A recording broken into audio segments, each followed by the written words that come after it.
What if I told you that some of Hollywood's brightest child stars, those dimpled smiles and twinkling eyes you grew up loving, were hiding unimaginable pain behind the camera lights?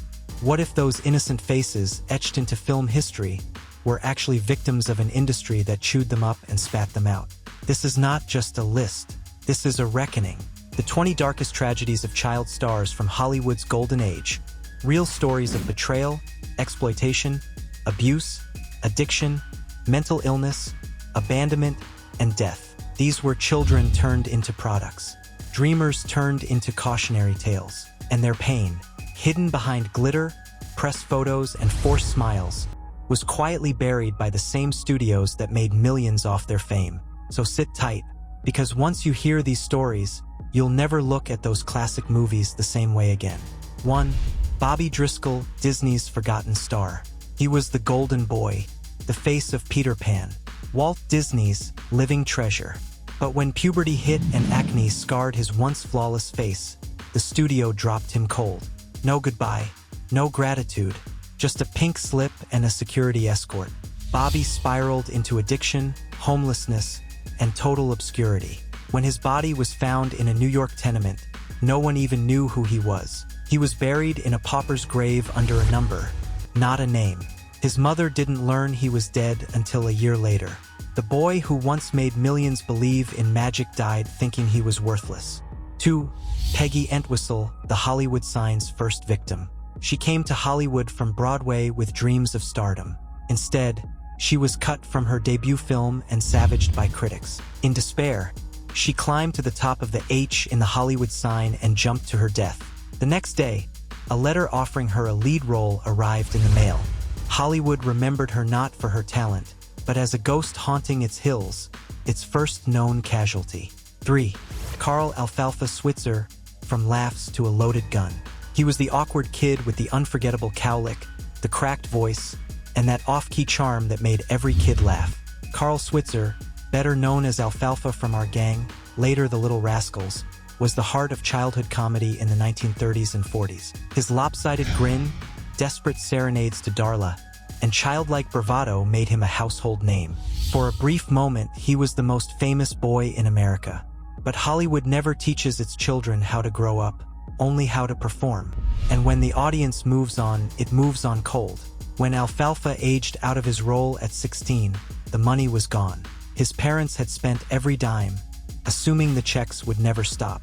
Carl had no formal education, no fallback plan, and no real identity beyond the kid with the cowlick. His fame followed him everywhere, but only as a joke. He'd walk into bars and people would sing, "I'm in the mood for love," just to mock him. He usually ended up in fights. The charm that once melted hearts had become a curse. He tried desperately to stay in show business, bit parts, bartending gigs, even guiding rich men on hunting trips. Once, he led Roy Rogers and Henry Fonda on a bear hunt, hoping the connection might reignite his career. It never did. But the real tragedy unfolded on a cold January night in 1959. Carl went to collect $50 he was owed for training a hunting dog. What happened next depends on who you ask.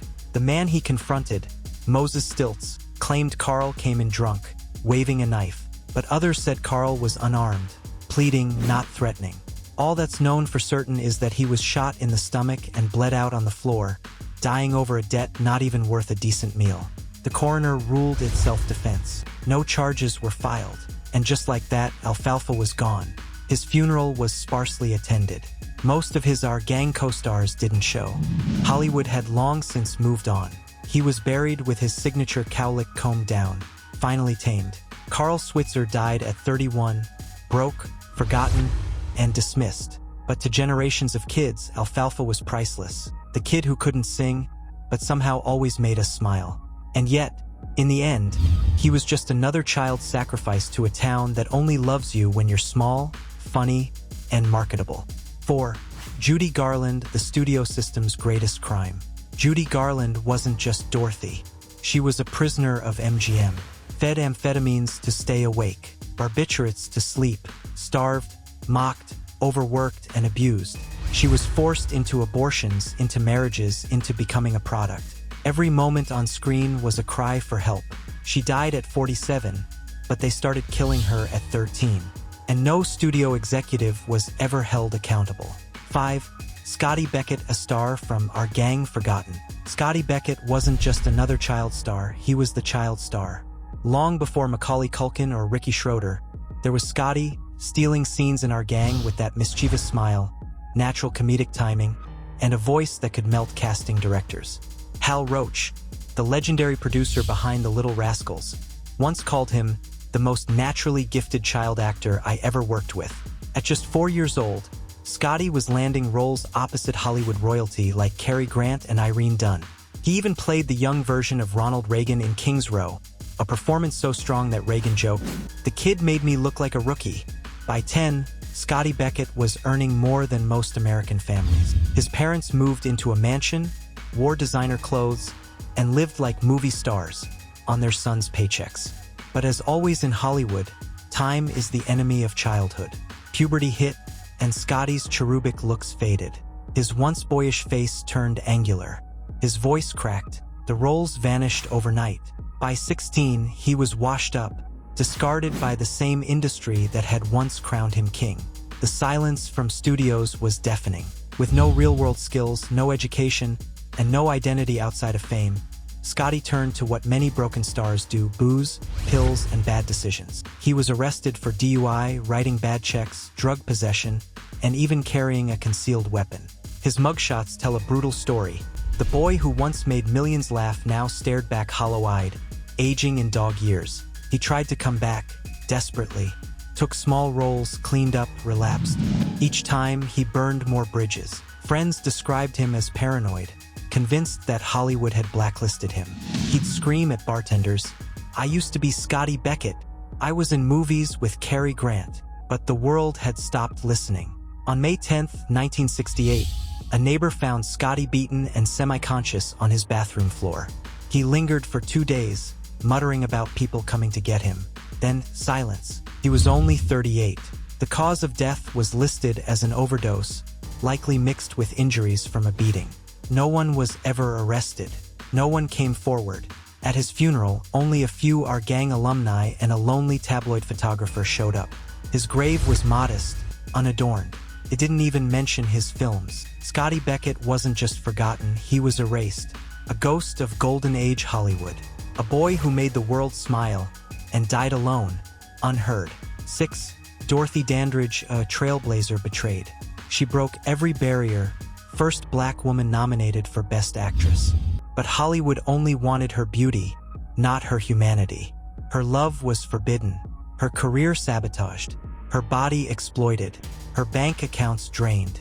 She died alone at 42, overdosed and forgotten by the same industry that once called her revolutionary. Her life paved the way, but Hollywood walked over her like a rug.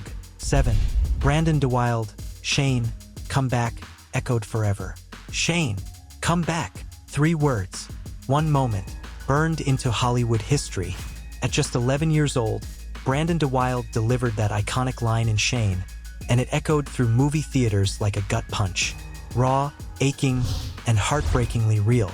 Grown men wept, critics raved, and overnight, Brandon wasn't just famous, he was immortalized. But no one asked him if that's what he wanted. Brandon wasn't chasing stardom. Born to Broadway actors, he loved the stage. Its intimacy, its authenticity. But when George Stevens saw him perform live, he knew he'd found his Joey Starrett. And so Brandon was pulled into Hollywood's orbit and trapped in it. He was nominated for an Oscar, the youngest ever at the time. Fan mail poured in by the truckload. Studios threw money and scripts at his feet. But the roles that followed were all echoes of Joey's sensitive, clean-cut boys full of innocent longing. None of them matched the complicated young man Brandon was becoming.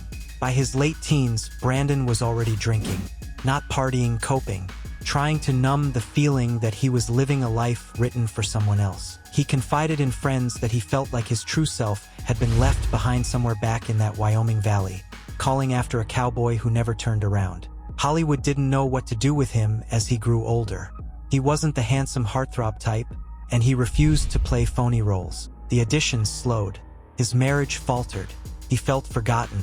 He began speeding through life, literally. He drove his sports cars recklessly, as if outrunning his own legacy. One friend recalled, He wasn't just trying to get somewhere. He was trying to escape. On July 6, 1972, Brandon was driving through a storm in Denver, racing toward a theater production he hoped would bring him back to his roots, the stage. He lost control. The van slammed into a parked truck. He wasn't wearing a seatbelt. He was thrown from the vehicle and killed instantly. He was 30. At his funeral, they played the audio of that final cry from Shane. That high, trembling voice calling across the valley for a hero who was never coming back. The room broke down in tears. Brandon spent his life chasing something he could never quite name. Maybe it was childhood. Maybe it was peace. Or maybe he was just calling out for Shane one last time. 8. Anissa Jones, Buffy's doll, was buried with her. Millions adored Buffy from Family Affair. But the real girl behind the pigtails was trapped. The show refused to let her grow up. Her mother spent her money. School was hell. Drugs became her only escape. At 18, she overdosed at a party. They buried her with her Mrs. Beasley doll, the same one that ruined her life. 9. Milos, the forbidden lover, silenced. Not technically a child star, but he came young, wild, and full of promise. A bodyguard-turned actor who fell for Mickey Rooney's wife. They died in what the papers called a murder-suicide, but the rumors of a hit never faded. Milos was 24. She was 29. Love killed them both. In Hollywood, some stories are buried deeper than the bodies. 10. Dana Plato, different strokes, same tragedy. She was America's sweetheart, but one pregnancy at 18 got her fired. From there, it was a spiral. Addiction, arrests, failed comebacks. She died at 34 of a prescription overdose in a motorhome. The same drugs Hollywood gave her when she was still a child ended her life. Gary Coleman wept at her funeral. "We all watched it happen," he said. 11. Trent Lehman magic that couldn't last. He made you believe in wonder on Nanny and the Professor. But once the show ended, so did everything. He was too old, too familiar, too typecast. At 20, he went back to his elementary school, the last place he felt safe, and took his own life. He died searching for a little magic, but there was none left. 12. River Phoenix, too pure for this world. He was supposed to be different, talented, ethical, sensitive, but Hollywood doesn't spare its sensitive souls. River turned to drugs, not for escape, but to feel more. On Halloween night 1993, he collapsed outside the Viper Room. His brother Joaquin's desperate 911 call still echoes. He died at 23, but he'd been bleeding inside for years. 13. Heather O'Rourke, They're Here, was a warning. Her voice became iconic in Poltergeist, but the real horror wasn't on screen. Heather was reportedly abused by industry insiders. Her body began shutting down. At 12, she died from septic shock caused by a rare bowel condition, made worse by trauma no child should ever know. The industry denied it, but the silence around her death still screams. 14. Dominique Dunn, killed by love. She had it all: fame, beauty, talent. Then came her boyfriend, possessive, violent. She tried to leave.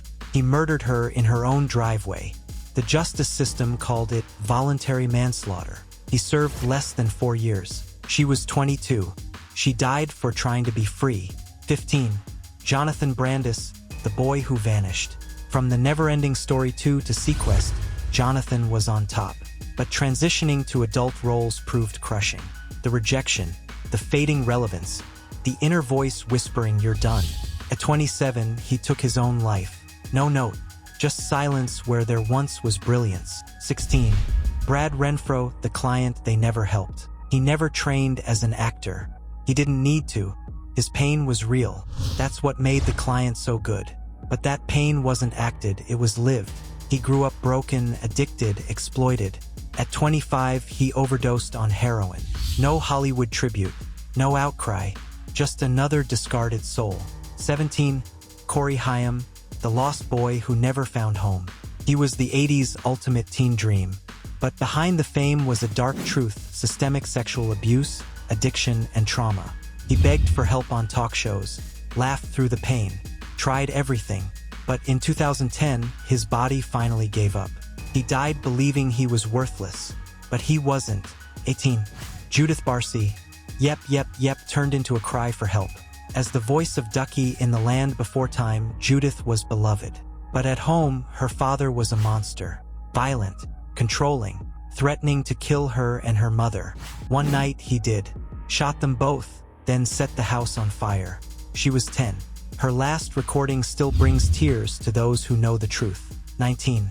Jackie Coogan, the kid who made millions and got none.